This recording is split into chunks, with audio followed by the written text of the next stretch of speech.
নমস্কার বন্ধুরা, সুপ্রিয়া রান্নাঘরে আবারও একটা নতুন পর্বে তোমাদের সকলকে স্বাগত। আজকে মেথি শাক দিয়ে একটা দুর্দান্ত স্বাদের নিরামিষ রেসিপি আমি তোমাদের সাথে শেয়ার করব, যেটা গরম ভাতের সাথে খেতে দুর্দান্ত লাগে। তাহলে চলো বন্ধুরা, দেখে নেওয়া যাক আজকে রেসিপিটা কিভাবে বানানো হয়। মেথি শাকটা রান্না করার জন্য এখানে আমি 250 গ্রাম মেথি শাক নিয়েছি। এবার এই মেথি শাকগুলোকে বেছে নেব। এখানে আমি একটা একটা করে বেশ কয়েকটা মেথি শাক একসঙ্গে নিয়ে নিচ্ছি। একসঙ্গে বেশ কয়েকটা মেথি শাক নিয়ে নিলাম। এবার যে শক্ত ডাঁটি অংশটা আছে সেটা হাতের সাহায্যে কেটে এভাবে বাদ দিয়ে দিচ্ছি। এখানে আমি শাকগুলো হাতের সাহায্যে কেটে বাদ দিয়ে দিচ্ছি, তবে তোমরা চাইলে ছুরি বা বটির সাহায্যেও কেটে নিতে পারো। সমস্ত শাকগুলো বেছে নেওয়ার পরে ঠিক এইভাবে বড় বড় করে কেটে নিয়ে জল দিয়ে ভালোভাবে ধুয়ে পরিষ্কার করে নিয়েছি। শাকটা একটা সাইডে সরিয়ে রাখলাম। এদিকে গ্যাসের ওভেনে একটা কড়াই বসিয়ে গ্যাসটা অন করে কড়াইয়ের মধ্যে দিয়ে দিচ্ছি 2 চা চামচ সরষের তেল। তেলটা খুব ভালোভাবে গরম হয়ে যাওয়ার পরে তেলের মধ্যে দিয়ে দিচ্ছি 9টা বড়ি। এই বড়িগুলো আমার ঘরে দেওয়া বড়ি। এবার এই তেলের মধ্যে বড়িগুলোকে বেশ কিছুক্ষণ সময় ধরে নেড়েচেড়ে ভেজে নেব। বড়িগুলোকে বেশ লালচে করে তেলের মধ্যে ভেজে নিয়েছি। এবার তেল থেকে বড়িগুলোকে তুলে নিলাম। সমস্ত বড়িগুলো তেল থেকে তুলে নেওয়ার পরে ওই বড়ি ভাজার তেলে দিয়ে দিচ্ছি আবারও 2 চা চামচ সরষের তেল। তেলে ফোড়নের জন্য দিয়ে দিচ্ছি 1/2 চা চামচ কালো জিরে, একটা শুকনো লঙ্কা। এবার এই ফোড়নগুলোকে তেলের মধ্যে ভালোভাবে ভেজে নিচ্ছি। ফোড়নগুলোকে ভালোভাবে ভেজে নেওয়ার পর ফোড়ন থেকে যখন একটা সুন্দর গন্ধ বেরোতে শুরু করেছে, তখন এর মধ্যে দিয়ে দিচ্ছি একটা মিডিয়াম সাইজের আলু। আলুটাকে ঠিক এইভাবে ছোট ছোট করে ডুমো করে কেটে জল দিয়ে ভালোভাবে ধুয়ে রেখেছিলাম।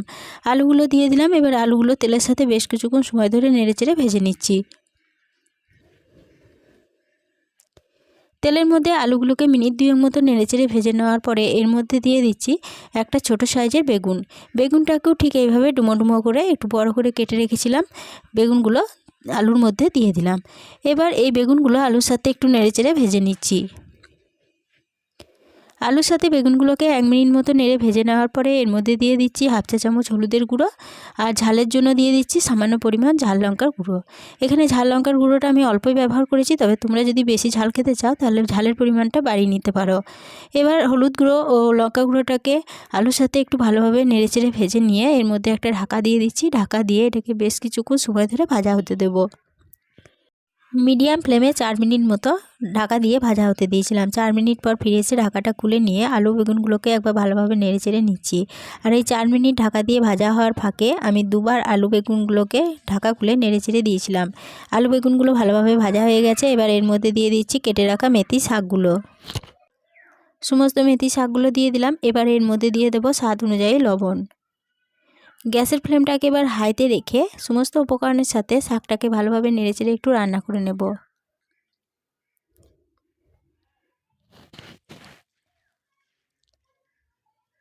হাই ফ্লেমে শাকটাকে সমস্ত উপকরণের সাথে মিনিট 2 মতো নেড়েচেড়ে রান্না করে নিয়েছি।